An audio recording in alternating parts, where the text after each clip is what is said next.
Rajasthan cabinet में मंत्री और झोटवाड़ा विधायक कर्नल राज्यवर्धन सिंह राठौड़ को किसी पहचान की जरूरत नहीं है। वे अपने सौम्य और सहज स्वभाव के चलते जनता और खासकर युवाओं में लोकप्रिय हैं। ओलंपिक मेडलिस्ट और सेना में अधिकारी रहे कर्नल राज्यवर्धन सिंह का राजनीतिक सफर काफी उतार चढ़ाव भरा रहा है। हालांकि राजनीति में प्रवेश करने से पहले उन्होंने साल 2013 में स्वैच्छिक सेवानिवृत्ति ले ली थी। उन्होंने साल 2004 में एथेंस ओलंपिक में डबल ट्रैप शूटिंग में रजत पदक जीता था। युवा मंत्री कर्नल राज्यवर्धन सिंह राठौड़ ने एक इंटरव्यू के दौरान अपने राज खोले। इस दौरान उन्होंने अपने राजनीति में आने का कारण और फिर केंद्रीय मंत्री बनने के अनुभवों को साझा किया। तो वहीं एक विधायक के रूप में जनता के बीच जाकर उनकी परेशानियों के समाधान को लेकर तत्पर नजर आए।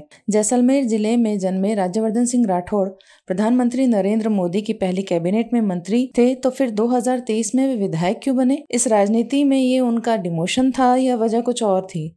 ऐसे ही तमाम सवाल उस समय से लोगों के जहन में हैं। इन्हीं सब सवालों के जवाब कैबिनेट मंत्री राठौड़ ने दिए। कर्नल राठौड़ ने कहा कि जब मैंने राजनीति में आने के बारे में पहली बार सोचा तो लोगों ने सुझाव दिया कि राज्यसभा में चले जाओ, लेकिन मैंने फैसला किया कि अगर राजनीति में जाना है तो फिर लोकसभा में ही जाऊंगा, क्योंकि असली राजनीति वही है जहां जनता आपको चुनकर भेजे, न कि नॉमिनेशन से आप वहां पहुंचे।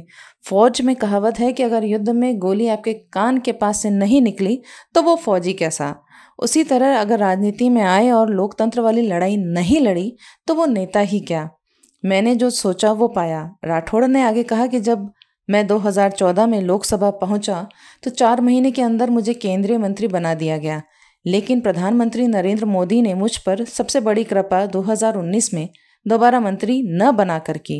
उस वक्त मुझे एहसास हुआ कि मेरे आसपास जितने भी सैटेलाइट घूमते थे, जिनके बारे में मुझे लगता था कि वो सच में मुझे चाहते हैं, वो अचानक गायब हो गए।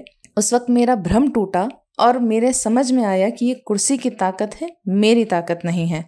कर्नल राठौड़ ने बताया कि मैं राजस्थान की राजनीति को देखता था। यहाँ विधायकों की एक अलग चहल पहल रहती थी, सांसद होने का एक अलग रुतबा रहता था, लेकिन जनता विधायकों के इर्द गिर्द रहती थी।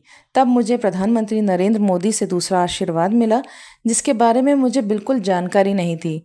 उन्होंने कप्तान की तरह तय करके मुझसे कहा कि अब आप राजस्थान जाइए और विधायक की लड़ाई लड़िए। मैं ये जानता था कि मेरी सियासी एजुकेशन पूरी होनी बाकी है, वो पूरी होनी बहुत ज़रूरी थी, वो भी राजनीति की गुत्थम गुत्था वाली लड़ाई। बस इसीलिए मैं राजस्थान आ गया।